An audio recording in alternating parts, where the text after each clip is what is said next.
Happy Father's Day, everybody. James Hancock here. Hope everyone's had a great weekend. I'm back to talk about a show that I think deserves a lot more attention, Perpetual Grace Limited. All credit goes to Craig, a.k.a. @SoCalCraig on Twitter, for giving me a heads up about this show. Perpetual Grace Limited was created by Steve Conrad and Bruce Terrace, who have co-written every episode so far, with Steve Conrad in the director's chair. Up until now, Conrad's big claim to fame is the show Patriot on Amazon, one that I'm ashamed to admit I have not finished, in spite of laughing like hell at what I've seen so far.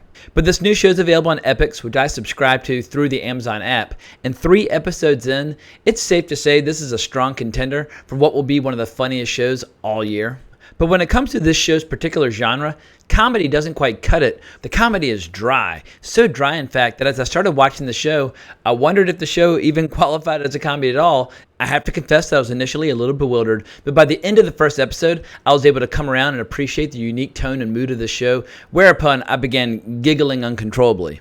In broad strokes, this is a story about good-for-nothing grifters who recruit a down-on-his-luck fireman played by Jimmy Simpson in order to try and cheat a pastor and his wife out of their life savings. The plot's incredibly elaborate, almost absurd at times, and features a who's who of corrupt cops, bumbling idiots, eccentric pawnshop clerks, aspiring astronauts, and best of all, a pastor played by Kingsley, who's delivering what might be his best performance since Jonathan Glazer's Sexy Beast way back in 2000. Fans of the show are already making comparisons to writers like Sam Shepard or filmmakers like Alfred Hitchcock, David Lynch, or the Coen brothers. And while I love seeing the show receive such accolades, I don't think any of those comparisons are accurate. Steve Conrad's style of storytelling is that rare thing in entertainment, genuinely original, and the world he's constructing with the show is totally its own. I don't want to get too lost in the weeds trying to summarize the plot of the show, because even the characters involved in the drama have started to take note of how everything is getting completely out of hand. But as a fan of heist movies and caper movies with a lighthearted tone, I have to say I am delighted with this show. My suggestion is to watch the trailer, and if you like what you see, absolutely give this show a shot. But that's all I can really say without giving away some of the scenes that made me such a fan. So this is my only spoiler warning before I start getting into the meat of the show. So as I mentioned before, I didn't quite know what to make of the first episode. I instantly fell in love with the look of the show, with the beautiful footage of the desert and gorgeous looking flashbacks in black and white.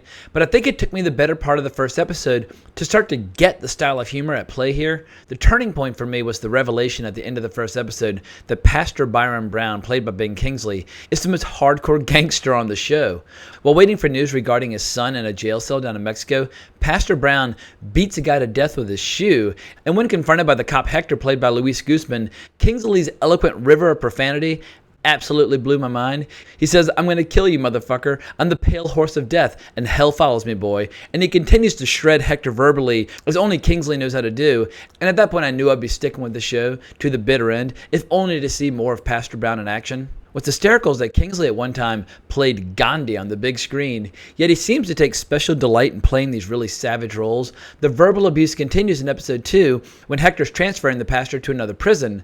Determined to wear him down, the pastor starts ridiculing Hector for the novel that he's been working on for 5 years with only a few dozen pages to show for it. He starts describing the plot as hackneyed, unexceptional, and I was just howling in delight. As far as I'm concerned, Kingsley's an international treasure, and I just hope the show has more scenes like this in store for us.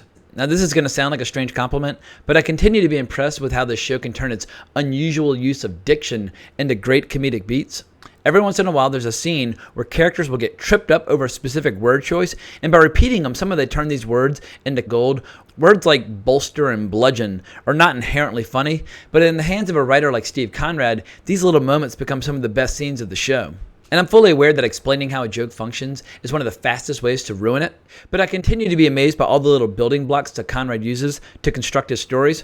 What I love most is how Conrad creates scenes where one character will make a deadpan observation that makes little sense to another character, yet through repetition, we, the viewer, are treated to something sublimely funny. I've been a massive fan of Terry O'Quinn for decades, and he's absolutely on fire as the badass Texas Ranger in this show. But when he first meets Jimmy Simpson's character James, who is masquerading as Paul Allen Brown, James notices that the Ranger's last name is Walker. James kind of mumbles to himself almost, Walker, Texas Ranger, and then mentions Chuck Norris, and O'Quinn's character has no idea what he's talking about, but as James keeps saying it, I nearly shit my pants with laughter.